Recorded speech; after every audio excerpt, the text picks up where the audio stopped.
Nacional.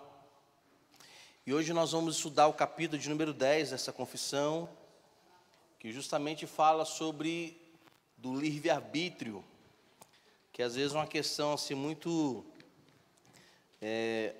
questionável, né, para alguns. E de fato é um assunto, meus irmãos, interessante, mas se nós não tivermos um certo equilíbrio, há uma tendência muito grande de nós extremizarmos algumas coisas, né? Porque às vezes nós confundimos a soberania de Deus como uma forma de agir sobre nós, como que nós não tivéssemos a racionalidade de poder pensar naquilo que desejamos ou queremos. Então, às vezes, se há alguns pensamentos extremistas em relação a isso, ao ponto de falar que o ser humano é um robô, e Deus é o que comanda esse robô, ele já, como se usa assim, já que ele predestinou todas as coisas, predeterminou, a que ponto podemos ter uma liberdade ou uma escolha a ser feita. Esse é um extremo. Existe também outro extremo a respeito do livre-arbítrio, que algumas linhas, até mesmo teológicas, pensam a respeito de que por o homem possuir o livre-arbítrio, ele até mesmo, ele determina também a sua salvação ou não em Cristo Jesus. É outra linha extrema, dizendo que a salvação, ela tem uma maior responsabilidade até mesmo do homem em aceitar a Cristo. É como se o homem pudesse decidir, agora estou salvo, agora perdi minha salvação. Esse é um outro ponto muito perigoso, porque a Bíblia, ela não menciona em nenhum dos textos bíblicos de que o homem pode decidir auto-salvar-se ou auto-condenar-se. Isso é um ponto extremo, muito perigoso também de nós estudarmos. Mas dentro da teologia bíblica, dentro dos parâmetros bíblicos, porque essas discussões, elas são no campo já na teologia sistemática, né? Temos até teologia liberal, temos até um teólogo que nós chamamos de Paul Tillich, que ele é muito liberal, mas liberal extremo, meus irmãos. É tão liberal que eu aconselho os irmãos nunca lerem se não tiverem uma consciência muito firme em Deus. Ele também é um teólogo, diz cristão também, enfim. E hoje nós temos muitas igrejas evangélicas que têm a teologia liberal. Que esse conceito, às vezes, do milagre, conceito da visão de Deus a respeito do ser humano, ele já deixou o homem muito livre, muito solto. Nem tudo que é cultural, nem tudo que é tradicional é pecado, né? Então, assim, eu não aconselho os irmãos que não tiveram a fé muito firmada estudarem Paul Tillich, e tem outros mais que são liberais. Mas nós vamos estudar dentro de uma teologia bíblica, dentro do pensamento bíblico, de uma forma bem equilibrada, como também a nossa confissão de fé, meus irmãos, é muito equilibrada em relação a isso, né? Em relação a respeito do livre-arbítrio. Esse capítulo 10, ele tem 5 sessões, são divididas em 5 sessões. Então, muito fácil de compreendermos, os irmãos que desejam adquirir a confissão de fé congregacional, os irmãos podem ligar para a secretária e ela manda em PDF para os irmãos pelo WhatsApp ou pelo e-mail. Muito bom, muito fácil a leitura, de um entendimento muito legível, muito tranquilo. Até mesmo aqueles irmãos que talvez não tenham tanto aprofundamento teológico, dá para ler e entender perfeitamente. E se precisar de tirar dúvida, nós sempre estamos à disposição, não apenas os pastores, mas como também o Departamento de Educação Cristã da nossa igreja, que temos um braço também como a EBD, Escola Bíblica Dominical, e tem uma superintendente ali, bem sentadinha ali, ó, irmã Miriam, que é missionária, também, graças a Deus, muito capaz também. Meus irmãos, o que nós, congregacionais, cremos e confessamos a respeito do livre-arbítrio? Cremos e confessamos que Deus dotou a vontade do homem em seu estado original, com aquela liberdade natural e poder para agir conforme as suas escolhas. Essa vontade não é forçada. Olha, os irmãos verem que Deus não forçou no ser humano essa vontade. Ele dotou o homem de vontade, de capacidade de escolha, de capacidade de pensar, capacidade até de decidir.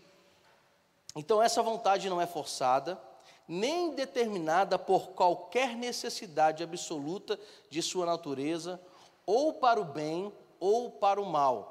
O texto que nós lemos para corroborar com essa ideia é o que nós lemos, um dos versos inicialmente, Deuteronômio 30:19, que o Senhor, ao dar a ordem para Israel, disse, os céus e a terra, verso 19, tomo hoje por testemunha contra vós, de que tenho proposto a vida e a morte. Olha só o que Deus faz.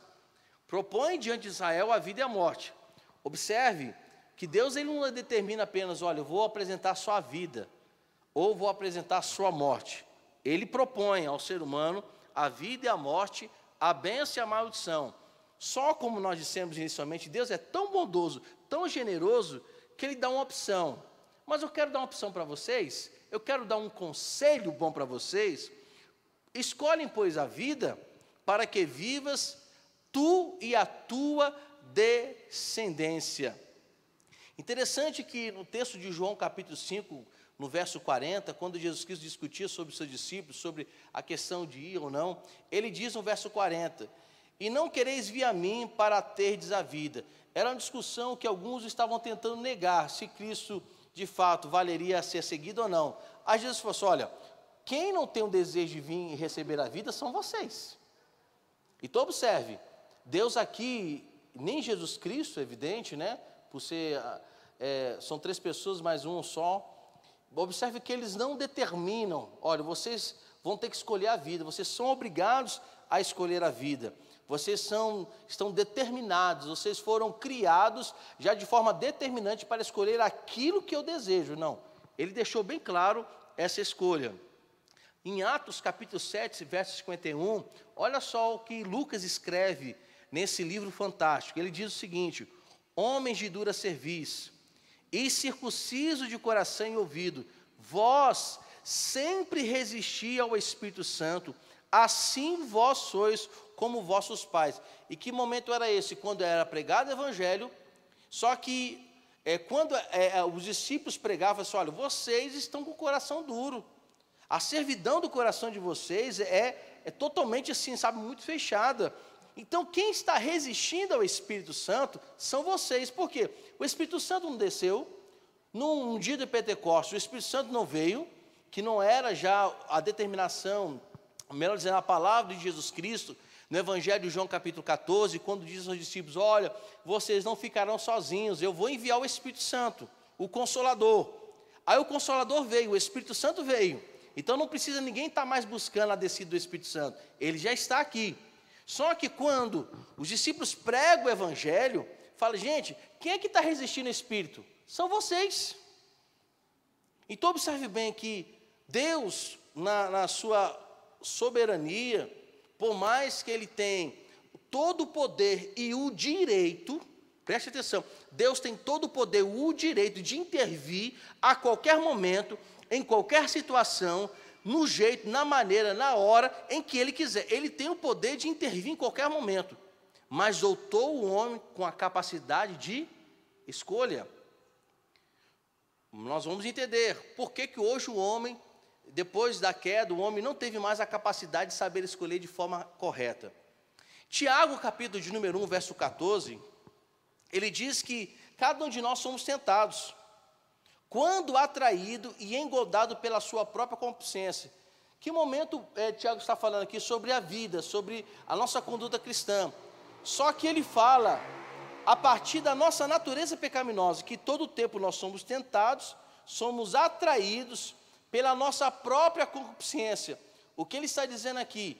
Que muitas das escolhas que nós fazemos por causa da nossa concupiscência. Somos levados a escolher muitas vezes o caminho do pecado por causa dessa natureza. Mas mesmo assim, Deus não chegou assim, olha, vocês são obrigados a resistir à tentação. A Bíblia só fala que precisamos resistir o diabo, que precisamos fugir da aparência do mal. Observe bem, são mandamentos, são ordenanças que a Bíblia tem, e são muitas, mas também muitas das palavras que Jesus deixou são palavras de orientação. Resistam, gente, o diabo. Fujam da aparência do mal. Agora, se eu quiser fugir da aparência do mal ou não, isso vai depender de quê? Da minha pessoa. Contudo, lá na frente nós vamos entender que muitas vezes nós somos induzidos a escolher o caminho do mal, porque estamos inseridos na nossa natureza o quê? Pecaminosa. Então, a seção 1, ela vai falar justamente sobre isso. Porque as outras capítulos 9 refletem justamente a pessoa de Cristo, que é o mediador entre os homens, entre o homem e Deus. Contudo, meus irmãos, o que vamos ver aqui? De forma efetiva, Jesus Cristo sempre nos ensinou a observarmos o que Ele nos ensinou, para que, quando façamos as escolhas, façamos de forma correta, de conformidade com a sua vontade e, de fato, com a sua graça. Então, o que Ele vai nos instruir aqui? Que, em primeiro lugar, que Deus dotou ou supriu a vontade do homem com tal liberdade natural. Então, Deus nos deu essa liberdade natural. Adão e Eva tinham essa vontade natural no Éden. Deus não disse, olha, vocês vão acordar de tal hora da manhã, vocês vão colher tais frutos, vocês vão comer tais coisas. Ele só disse de orientação, porém, do fruto do conhecimento do bem e do mal, não comam. Mas observe bem, Deus não coloca um anjo guardando a árvore do conhecimento do bem e do mal. Você vê escrito na Bíblia que Deus mandou o anjo guardar antes dele desfrutar do fruto? Não. O anjo é colocado depois que eles pecam, para guardar o jardim. Mas Deus não coloca anjos ao redor da árvore do conhecimento do bem e do mal. Ele deixa o homem, porque dota o homem com a capacidade de escolher. Agora, olha, vocês não devem comer. Não façam isso. Contudo, Deus não colocou o anjo para guardar a árvore. Porque o homem, por mais que tenha sido criado, eu falo nessa liberdade, Deus não tirou a liberdade natural do homem escolher o que quer para a sua vida. Está tranquilo aqui, meus irmãos? Podemos prosseguir? Então, observe bem. Então, Deus dota o homem com vontade, com liberdade natural, uma liberdade que não é forçada, mas livre. Nós temos uma liberdade livre, não forçada. Deixa eu fazer uma pergunta. Alguém forçou os irmãos para vir para a igreja hoje? Alguém forçou os irmãos a vestir a roupa que vocês estão usando? Não. É uma liberdade natural. Liberdade de escolher. Por exemplo, eu hoje na correria, né, graças a Deus eu sempre ando com um paletó dentro do carro. Eu quase fui forçado a usar esse paletó porque era o único. Mas se eu quisesse tirar o paletó, eu tirava. Então nós temos essa liberdade natural de escolher. Deus deu essa liberdade natural ao homem. Mesmo que quando o homem caiu, Deus não usurpou essa liberdade natural. Só que vamos cair naquela questão mais para frente. Por causa da nossa natureza pecaminosa, aprendemos a escolher mal as nossas opções. Porque a nossa mente caída faz com que as nossas escolhas, infelizmente, grande parte delas, sejam o quê? Escolhas erradas. Escolhas, meus irmãos, já no viés da nossa natureza pecaminosa. É por isso que o homem em si mesmo não tem a capacidade de ir até Deus. Foi Deus que precisou vir até nós. Mesmo que a gente, mas eu que escolho Deus. Quem disse que a gente escolhe Deus? Foi Deus que nos escolheu. Porque o homem em si não teria a capacidade, por causa da queda, de escolher Deus. Que eu sempre falo para os irmãos aqui, a nossa natureza pecaminosa é completamente, totalmente, absolutamente contra Deus. Por isso que a partir de Cristo Jesus, nessa regeneração, em sermos novas criaturas, que nos tornamos pela graça do Senhor salvos, e o Espírito Santo que habita em nós, dada por Jesus Cristo, habitados os corações daquele que confessaram como Senhor Salvador, é justamente que nos dá a graça, meus irmãos, a graça de fato de seguirmos os caminhos do Senhor. Mas ninguém, por mais inteligente que seja, em sua autossuficiência, entre aspas, teria a capacidade de escolher Deus como o Senhor das nossas vidas, se não fosse Jesus Cristo nos nossos corações. Então, justamente essa primeira sessão vai tratar sobre isso, né? Deus nos deu essa vontade não forçada, determinada, né? Não foi justamente nada nesse mundo que nos forçou a termos essa vontade, Ele nos deu de forma natural. Nada neste mundo ou qualquer coisa da natureza poderia nos tirar isso, mas muitas vezes nós escolhemos o que é mal. Então essa primeira sessão trata especificamente em relação a isso. Outra coisa que precisamos entender, e é muito importante a respeito dessa nossa liberdade natural, sem determinação natural, que nós dizemos, o que diz no campo moral, meus amados, do qual podemos providencialmente excluir o consumo de sanduíche de atum, ou seja, suponhamos que dentro dessa escolha natural, queremos comer um sanduíche, tem lá tomate, maisena e atum. Eu poderia muito bem dizer, eu quero que o atum fique de fora, e comer só o tomate, maionese, vamos colocar um hambúrguerzinho, né? Uma carnezinha. Mas se alguém me força a comer o atum que eu não quero, já não existe uma escolha natural minha. É uma escolha forçada por alguém. Mas Deus não fez isso. Deuteronômio capítulo 30, o que Deus está dizendo? Gente, está aí a vida, a morte, a bênção e a maldição. O que Ele está sempre dizendo é, eu quero propor para vocês que vocês escolham a vida. Deus não está dizendo, vocês são obrigados a escolher a vida.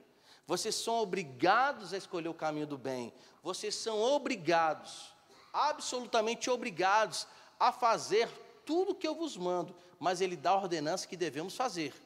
Mas essas ordenanças, ela não vem, meus irmãos, incluída um determinismo. Você precisa, você é obrigado. O fazemos porque o Espírito Santo mora dentro de nós e existe um prazer de nós estarmos na presença do Senhor, porque é o Espírito Santo que nos dá justamente o prazer. Porém, contudo, entretanto, a salvação é exclusivamente apenas de Deus e de homem nenhum, por mais livre na sua liberdade natural que possa ter. Somente Deus é quem pode nos salvar. E quem é salvo, diga glória a Deus. Outra coisa que precisamos entender a respeito dessa questão da sessão de número 1, ou o primeiro capítulo, né? Deixa eu avançar aqui. A respeito da vontade em qualquer estado. O que a confissão vai dizer que, além disso, também é importante reconhecer que estamos refletindo sobre seres humanos somente no que eles foram criados. Ou seja, nós não podemos, meus irmãos, observar o ser humano naquilo que eles não foram criados. Nós somos criados com capacidade de pensar, capacidade de agir, capacidade, né? Isso na questão original, sem pecado, né? Que isso é o que Jesus Cristo vai resgatar, falando do pecado, com todas as capacidades mentais. Contudo, o pecado, aí é o que nós vamos entender na seção 2. O pecado nos tirou a capacidade absoluta de poder fazer boas escolhas. Ela gerou, a natureza pecaminosa gerou em nós a deficiência, gerou em nós a incapacidade e gerou em nós a decadência moral, o desregramento social e nos gerou muito mais outras coisas. Com isso, o que a seção 2 vai falar um pouco adiante, que o homem em seu estado de consciência tinha liberdade e o poder de querer e fazer aquilo que era bom e agradável a Deus. Aonde nós vemos nos textos bíblicos a respeito disso? Gênesis capítulo 1, verso 26. Olha só o que está escrito. E disse Deus, façamos o homem à nossa imagem, conforme a nossa semelhança, e domine ele sobre os peixes do mar, sobre as aves dos céus, sobre o gado, sobre toda a terra, e sobre todo o réptil que se move sobre a terra. Ou seja, esse poder que Deus dá a Adão e Eva, faz com que, neste poder de dominar, o nome dele seja glorificado. Então, observe bem, como é que Deus se gloria na vida daquele que deu autoridade e liderança, e essa liderança, como é que pode glorificar? Porque, observe bem, Deus deu ao homem o poder da terra. Então, às vezes, quando eu brinco até com as crianças, quando eu estou dando aula, por isso eu fico brincando com o Natan e Mariane, eu falo assim, olha, Natan, eu falo com ele, imagine Adão no meio do lago e vem um jacaré, um crocodilo de 7 metros. Aí ele chega para o crocodilo e diz: fecha a boca, vem para pertinho de mim, vira que eu vou montar em cima de você.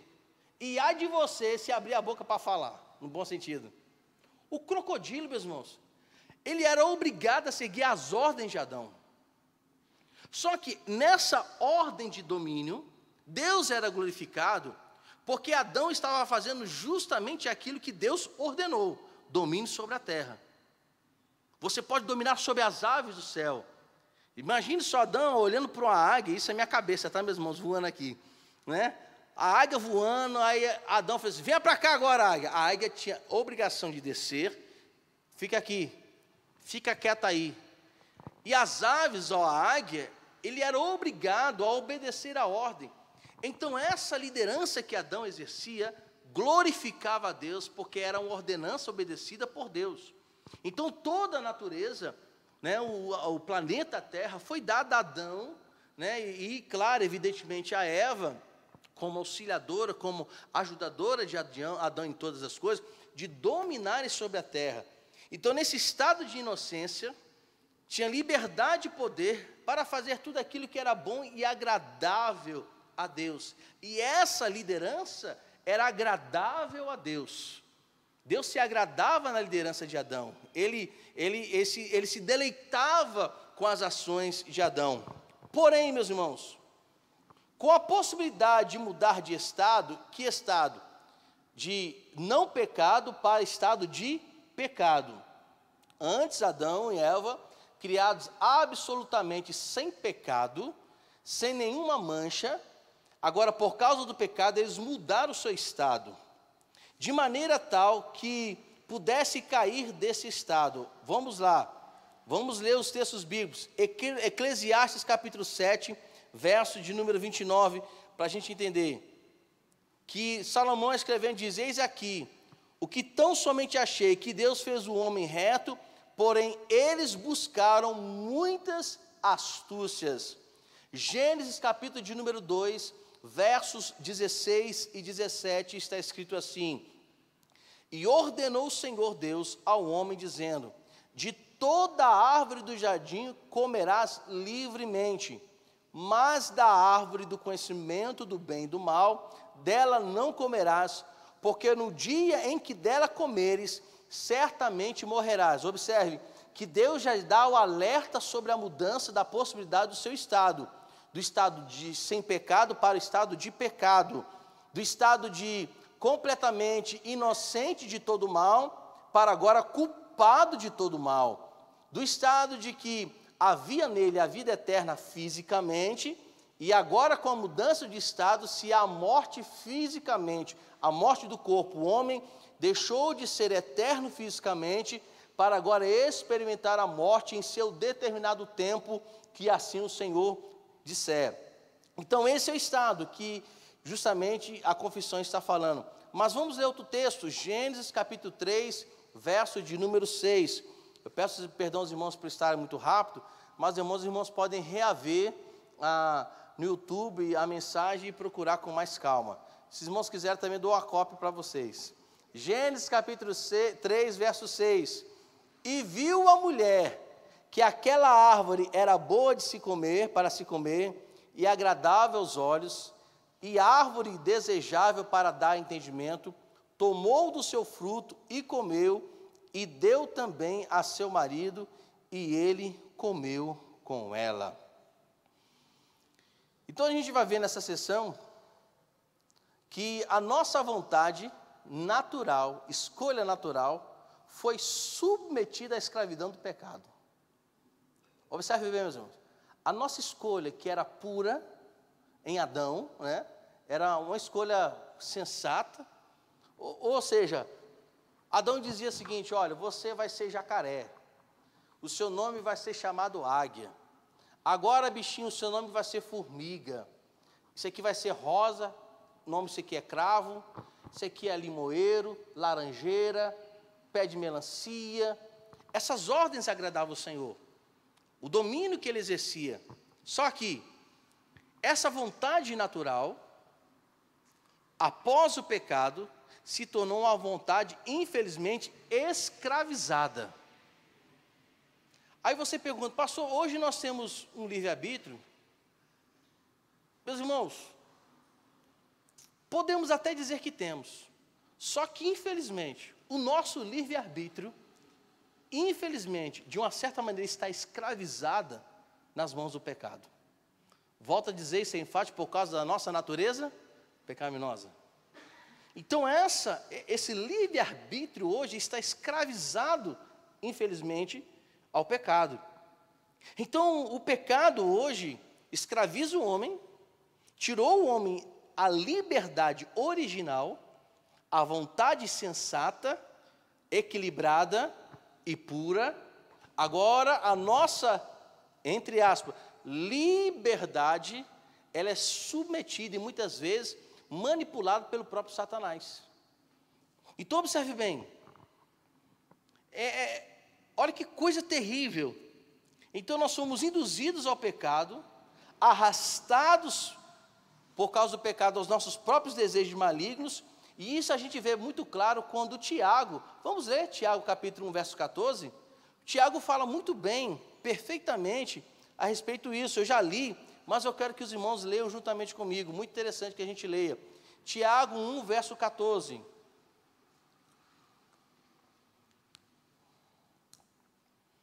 Vamos ler novamente?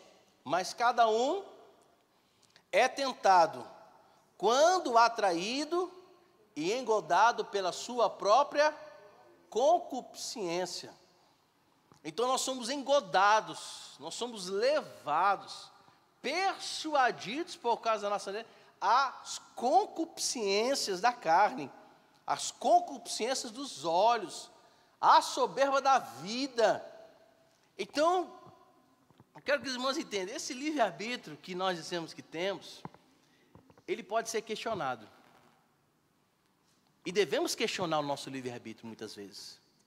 Porque essa nossa liberdade de escolher, de arbitrar sobre a nossa vida, muitas vezes é muito incoerente, é muito suja, tem muito resquício, meus irmãos, de maldade às vezes.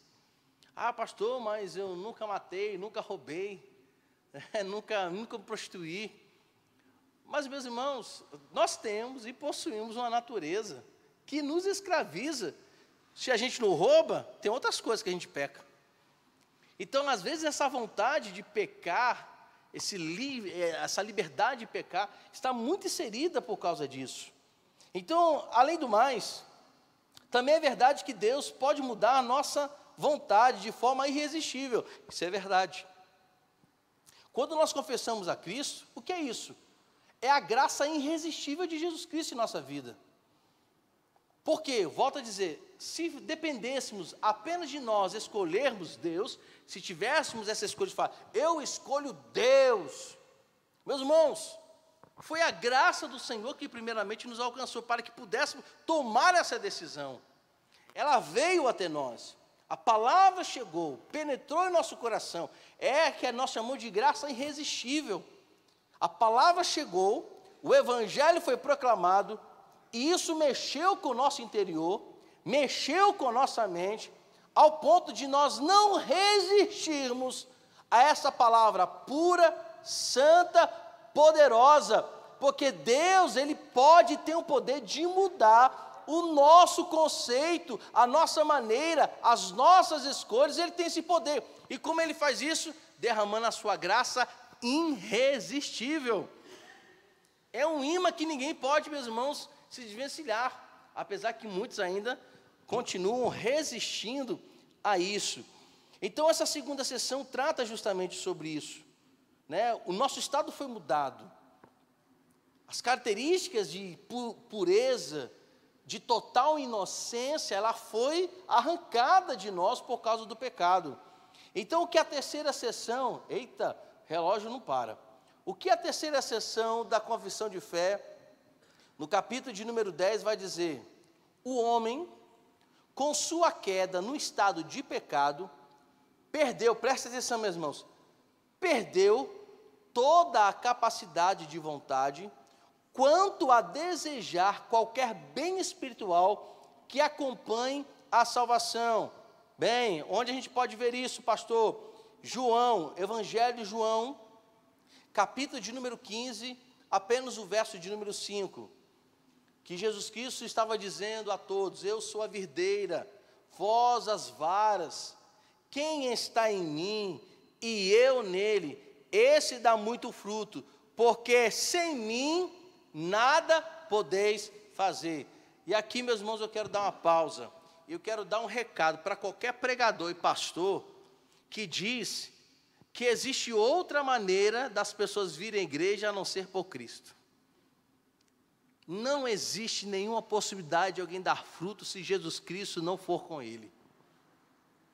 Porque hoje, meus irmãos, existe principalmente, aí tem saído várias coisas, a teologia do determinismo, a teologia da prosperidade, que é muito mal interpretada, e outras teologias que surgiram, principalmente nesse movimento neopentecostal. Não quero dizer aqui que não existem irmãos que estão em igreja neopentecostal que não possam ser alcançados por Jesus Cristo. Podem sim.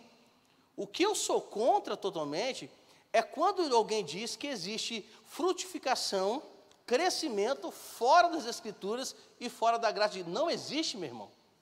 Não existe. Não existe experiência que esteja fora da palavra. Podemos, é claro, sentir a presença de Deus, o mover de Deus, de forma diferente, mas todo o mover do Espírito deve estar em conformidade com as Escrituras. Elas não podem ser algo à parte, porque tudo que conhecemos sobre Deus, a respeito de Deus, e o crescimento sobre Ele, não adquirimos em outro lugar, a não ser pela sua própria Escritura, revelada pelo Espírito Santo, iluminada pelo Espírito Santo, agida pelo Espírito Santo, penetradas nos nossos corações pelo Espírito Santo. Então não existe nada. Ah, pastor, eu tive uma experiência aqui fora da Bíblia. Meus irmãos, se disse que teve, o fogo é estranho. O fogo é estranho. É tudo menos o Espírito Santo. O Espírito Santo convence. Eu concordo com os irmãos, isso já aconteceu na minha vida. De eu ser um dia tão impactado pela presença do Espírito Santo de Deus, que eu não conseguia parar de chorar. Porque as nossas emoções, no bom sentido, elas são afetadas pela presença do Espírito Santo. Mas essa presença do Espírito Santo, ela não é desordeira. Porque as pessoas acham que qualquer movimento é Espírito Santo, mas o Espírito Santo não age de forma desordeira. Existe uma ordem, existe um mover do Espírito Santo, de forma sobrenatural, de forma que muitas vezes, como a Bíblia fala, que a mente carnal não pode compreender as ações do Espírito, são entendidas espiritualmente. Contudo, o Espírito Santo nunca agiu de forma desordeira. Nunca. O Espírito Santo nunca vai derrubar alguém para a pessoa cair com a cabeça no chão e ter traumatismo craniano, como já vi muitas coisas acontecendo. Você acha que o Espírito Santo de Deus vai dar uma rasteira, tem um traumatismo craniano, meu filho? Quebra uma perna. Mas eu já vi uma ação de Deus, de uma irmã. O nome dela, eu nunca esqueço, porque é um dos nomes mais antigos. Eu acho que dificilmente alguém hoje tem. Astrogilda. Nunca me esqueço dessa irmã. Uma carioca, da cidade de Volta Redonda, Rio de Janeiro, fica a 120 quilômetros de Janeiro, a cidade onde eu nasci. Apesar que eu estou pedindo, eu já estou clamando a minha cidadania de Campina Grande, porque eu sou mais aqui do que Rio, né? Meus irmãos, aquela velhinha de 92 anos ficou 1 hora pulando. 1 hora pulando. E eu sabia que aquela irmã tinha problema de osteoporose. Ela tinha problema de bico de papagaio. Aquela irmã tinha vários problemas. Aí você pergunta, como é que o Espírito Santo de Deus age? Ali o Espírito Santo estava mostrando que ele tem o poder de fazer uma velhinha de 92 pular, sem que ela tenha um problema de dor. Ela acabou, meu irmão, depois de 1 hora ela acabou, foi para casa andando como se nada tivesse acontecido. Mas ela não derrubou ninguém, não houve coisa extravagante, ela ficou assim, pulando, 1 horinha. Você sabe o que é isso, meu irmão? Aos 92 anos? Ali foi um mover de Deus, mas de forma ordeira. Foi o Espírito Santo, de fato, usando aquela senhora, mas não trouxe escândalo, porque o mover de Deus não traz escândalo. Às vezes a gente vê muito mover de Deus que gera escândalo, então isso não é Deus. Então nós precisamos entender que, voltando aqui ao texto, né, que nada podemos fazer se Cristo não estiver em nós. Não existe extras bíblicas, extra Cristo. Tudo é através da palavra do Senhor. Olha só que Paulo, escrevendo a sua carta à igreja de Roma, Romanos capítulo 8, nos versos 7 e 8, ele diz o seguinte: porquanto a inclinação da carne é inimizade contra Deus, pois não é sujeita à lei de Deus, nem em verdade o pode ser. Olha o que o verso 8 ele define muito legal. Portanto, os que estão na carne não podem agradar a Deus. Então o homem, ele muda o seu estado, perde a capacidade de vontade, porque o pecado usurpou de fato essa capacidade do ser humano, e o desejar dele quanto ao que é espiritual, que deveria, né, ser, ele também perde. Ele perde de tal maneira que o homem natural, sendo totalmente avesso àquele bem. Que bem? Ao bem do nosso Deus. Olha só o que ele fala aí. Romanos 3, versos 9 e 10. Pois que somos nós mais excelentes? De maneira nenhuma. Pois já dantes demonstramos que tanto judeus como gregos, todos estão debaixo do pecado. Como está escrito, não há um justo, nenhum sequer. O que acontecia, meus irmãos? Alguns judeus, por serem judeus, e principalmente alguns que eram convertidos, né, no bom sentido, eles se achavam superiores aos gentios conversos. Nós somos superiores. Tanto era que no capítulo 15 de Romanos, quando Paulo escrevendo aos judeus que já tinham experimentado a conversão, já tinham uma certa experiência com a palavra de Deus, ele disse a esses irmãos: meus amados, vós que sois fortes, precisam ajudar os mais fracos. O que ele quis dizer com isso? Que aqueles irmãos que têm uma mentalidade mais forte, uma mentalidade mais madura, precisam ajudar aqueles que ainda não alcançaram a maturidade espiritual.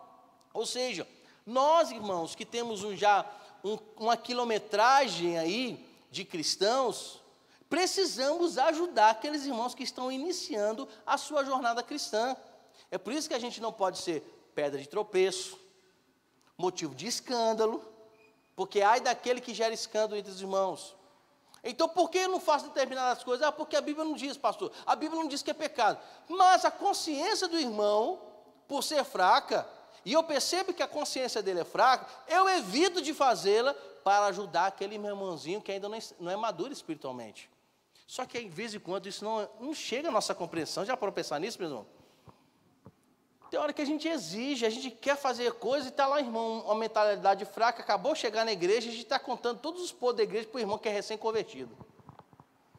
Está dizendo para ele, meu irmão, volta para o mundo? Volta para o mundo, meu querido? Vem para a igreja, não? Você já parou para pensar como é que a gente é? A pessoa acabou de converter. Eita, meu irmão. Aí vai para o retiro, começa a falar mal do retiro, pede novo convertido. Ixi, bem que me disseram. Nós, de consciência forte, maturidade cristã, não estamos ajudando aqueles que com maturidade ainda pequena espiritualmente, estão começando ainda a tomar o leitinho, se perdem por causa disso, porque nós, os cristãos maduros, estamos sendo pedra de tropeço e de escândalos para eles. Olha a responsabilidade, meus irmãos. É uma responsabilidade muito grande. Então, Paulo está dizendo isso. Né? Nenhum de nós aqui é melhor do que o outro. Todos nós temos a mesma natureza. Os crentes de 30 anos ainda continuam com a mesma natureza pecaminosa de quem acabou de chegar na igreja. Não tem diferença nenhuma. A única diferença pode ser o quê? A questão do conhecimento da palavra, da maturidade, mas às vezes nem isso diz e condiz de fato.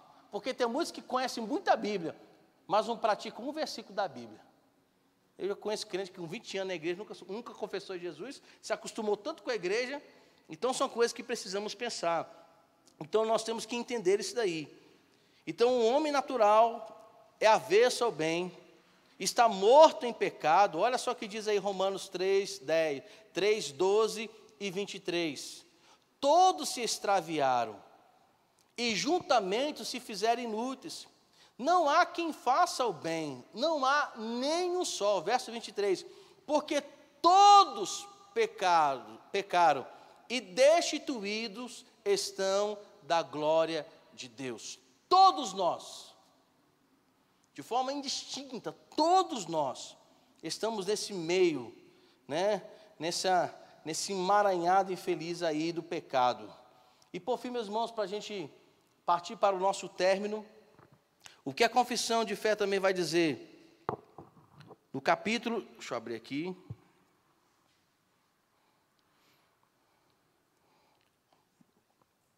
Número 4 da confissão, quarto parágrafo.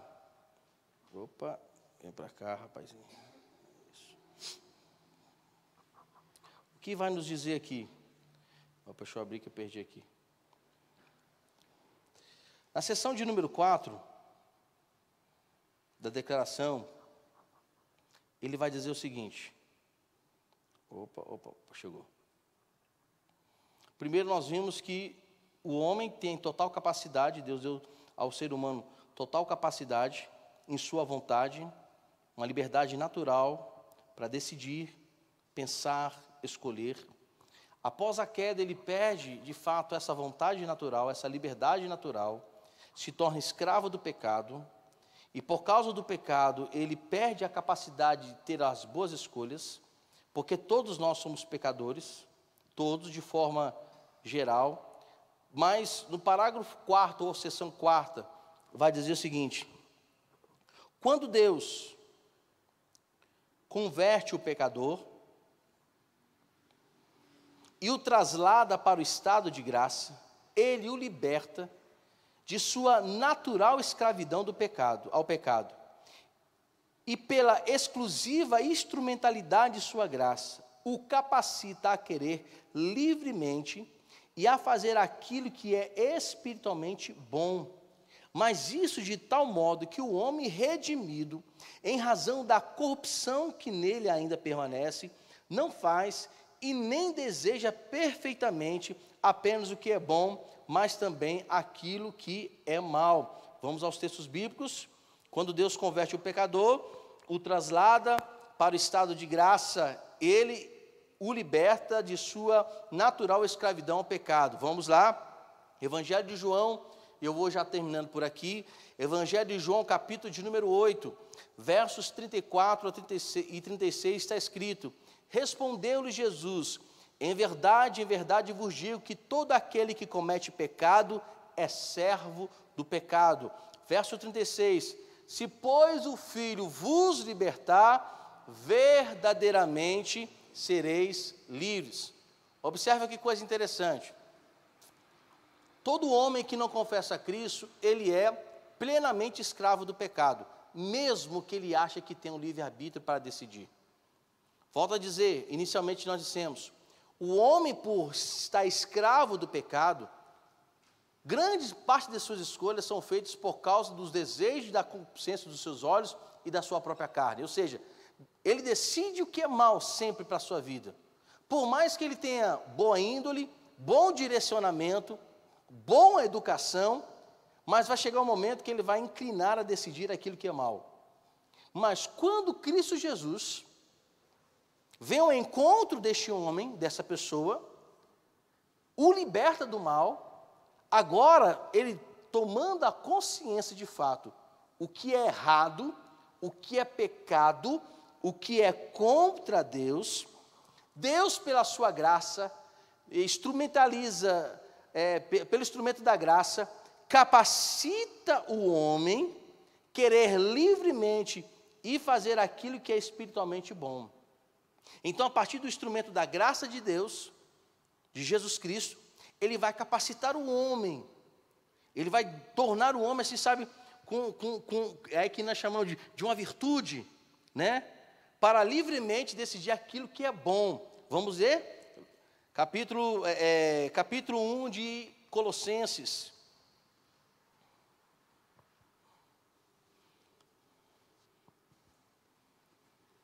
Verso 13 diz, o qual nos tirou da potestade das trevas e nos transportou para o reino do seu amor.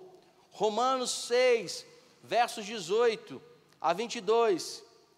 e libertos do pecado, fostes feitos servos da justiça. Mas agora, libertos do pecado e feitos servos de Deus, tendes o vosso fruto para a santificação e, por fim, a vida eterna. Então, Cristo nos capacitou com a sua graça para agora escolhermos aquilo que é bom, aquilo que é viável, aquilo que é adorável a Deus, aquilo que é para Deus. Observe bem, quando nós lemos Romanos 12, que são 2 versos que a gente conhece de cor e salteado, né? Rogo-vos, pois, irmãos, né, pelas misericórdias do Senhor, né, que a sua mente sejam transformadas, libertas, para que possais saber qual é a boa, perfeita e agradável vontade do Senhor. Mas quando a gente sabe qual é a boa, perfeita e agradável vontade de Deus? Quando nós temos uma mente transformada pelo seu Espírito Santo. Ninguém que tenha uma mente fora da vontade do Senhor, melhor dizendo, deixa eu voltar aqui, blá blá blá. Todas as pessoas que não têm uma mente transformada nunca saberão qual é a boa, perfeita e agradável vontade do Senhor. Nunca! Nunca! Ela pode ser devota, pode ler a Bíblia todo dia, ela pode fazer o que quiser, ela pode ser a pessoa de maior oração, jejuar, orar. Sem transformação da mente pelo Espírito Santo, ninguém neste mundo tem a capacidade de saber de fato qual é a vontade de Deus. É evidente que Deus, Ele não vai nos mostrar toda a sua vontade, mas temos conhecimento um pouco disso, quando nós o quê? Lemos a palavra e fomos transformados por Ele, e agora temos o Espírito Santo que nos ajuda. Aí sim, a partir disso, saberemos escolher, por livre vontade natural, as escolhas que Deus faz para as nossas vidas. Você quer ver uma coisa interessante? Em Atos, quando morre Judas Iscariotes, aí os discípulos, né, querem manter o número de 12 discípulos, porque depois que Judas morre, traz Jesus, morre, eles querem recompor o número dos 12. Quando a gente lê, quando estavam para escolher o 12º novamente, olha a oração que os discípulos fazem. Eles fazem a seguinte oração: Senhor, que façamos a escolha que Tu já fizeste. Isso não é lindo, meu irmão? Como é que os discípulos poderiam escolher, as pessoas poderiam escolher Matias? Eles fizeram a escolha que Deus já tinha feito. Ou seja, só é possível com a mente transformada. Sem mente transformada, ó o dedinho aqui, ó. Pastor, eu conheço a Bíblia. Ótimo, continue conhecendo. Mas sem confissão dos pecados, sem Jesus Cristo como Senhor Salvador, sem o Espírito Santo como selo na vida da pessoa, ninguém saberá qual é a boa, perfeita e agradável vontade do Senhor. E se continuar vivendo pecado, é evidente que procuramos santificação, porque ainda estamos nesse corpo corruptível. Receberemos o corpo incorruptível quando Jesus voltar. Receberemos o corpo glorificado como de Jesus quando for assunto aos céus. Mas entendamos bem o seguinte: até lá, meus irmãos, se nós não buscarmos a santificação, Hebreus capítulo 2 fala, né? Buscai a paz com todos e a santificação, sem a qual ninguém vê o Senhor. Então não tem como não. Então vamos lá, para a gente terminar. Então Ele capacitou-nos pelo seu Espírito Santo, o querer livremente fazer aquilo que é espiritualmente bom, mas isso de tal modo que o homem redimido, em razão da corrupção que nele ainda permanece, não faz e nem deseja perfeitamente apenas o que é bom, mas também aquilo que é mal. Onde nós podemos ver isso? Romanos capítulo 7, verso 15. Olha o que Paulo fala à igreja de Roma. Porque faço, não aprovo. Pois o que eu quero, isso não faço. Mas o que aborreço, isso faço. Versos 21 a 23. Acho então esta lei em mim, que, quando quero fazer o bem, o mal está comigo. Porque, segundo o homem interior, tenho prazer na lei de Deus. Mas vejo nos meus membros outra lei, que batalha contra a lei do meu entendimento, e me prende debaixo da lei do pecado que está nos meus ombros. É como se fosse aquela luta interior, né? Entre o homem carnal e o homem espiritual. É uma constante luta, meus irmãos. E eu creio que isso já aconteceu para os irmãos. Quando a gente vê que é o pecado, a carne diz, peca. Aí lá dentro do nosso consciência fala, se você pecar, você vai se dar mal. Os irmãos já tiveram essa luta? Eu tenho diariamente. Porque o pessoal fala, não, pastor, isso é diário, meu irmão. É um negócio... Olha, a gente se conhece um pouquinho. A gente sabe onde a gente peca. Sabemos onde erramos. Eu lembro que um dia eu estava conversando com o irmão, eu falei com ele, irmão, você já parou para pensar que sempre tem aquilo que de vez em quando a gente está arrependendo da mesma coisa? Né? Aquela luta de se arrepender sempre da mesma coisa. Essa é a nossa luta diária, meus irmãos. Diariamente, o nosso homem interior, espiritual, luta contra o homem carnal. E às vezes estamos como Paulo. O bem que eu quero fazer, não faço. Mas o mal que não quero, acabo fazendo.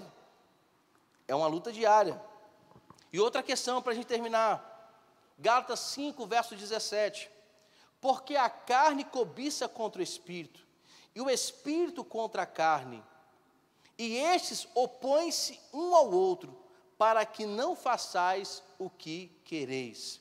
E por fim, seção 5. É somente no estado de glória que a vontade do homem é perfeita e imutavelmente livre para fazer unicamente o bem. Somente no estado de glória. Que estado de glória? O dia que fomos transformados. Totalmente, completamente. Quando Jesus voltar, esse corpo físico é transformado, o corpo de glória, juntamente, é claro que a gente já sobe, os mortos que morrerem em Cristo, a terra, o mar, vão dar os seus corpos e vão ter uma junção com o Espírito que estava aguardando, o retorno, a ressurreição. Aí receberemos um corpo glorificado, aí sim, de forma imutável, aí nunca mais teremos mutabilidade no nosso estado. Somente quando Cristo voltar, que receberemos a imutabilidade desse estado. Ou seja, nós nunca mais ficaremos no estado de pecado. Nós nunca mais ficaremos no estado de corrupção, de concupiscência, porque quando estivermos com o corpo glorificado, o corpo justamente lembrando-nos do estado original da criação de Deus, aí sim, meus irmãos, nós vamos de forma plena, absoluta, fazer unicamente o bem. E quais os textos que podemos falar para a gente terminar? Efésios 4:13. Até que todos cheguemos à unidade da fé e ao conhecimento do Filho de Deus, a homem perfeito, à medida da estatura completa de Cristo. Primeira carta de João, capítulo 3, verso 2. Amados, agora somos filhos de Deus, e ainda não é manifestado que, quando Cristo voltar e nos transformar, o que haveremos de ser. Porque qual é a ideia de João aqui? O propósito nosso é a eternidade, é o corpo incorruptível, é nunca mais experimentarmos o pecado, nunca mais experimentarmos a morte, nunca mais experimentarmos a corrupção, nunca mais experimentarmos a enfermidade. Esse é o que Paulo está dizendo. Mas sabemos que, quando Ele se manifestar, seremos semelhantes a Ele. A quem? A Jesus Cristo, a um corpo glorificado, a um corpo, meus irmãos, sem mancha, sem pecado, sem desejo pecaminoso. Glória a Deus por isso, porque assim como Ele é, nós o veremos. E por fim, Judas, verso 24, porque Judas nem capítulo tem, porque é só verso mesmo.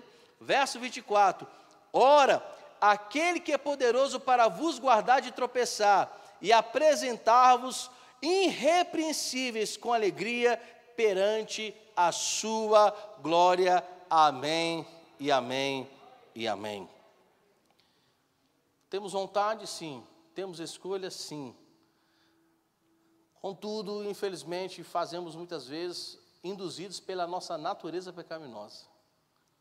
É por isso que muitas vezes as nossas escolhas são ruins, péssimas. Mas mesmo nesse corpo corruptível, Se nós buscarmos o Senhor, santificação, buscarmos a sua face, saberemos, pelo Espírito Santo, saber escolher. Porque vamos ser sinceros, meu irmão, quem de nós, sem Cristo, tem a capacidade de pensar, desejar, decidir corretamente? Ninguém.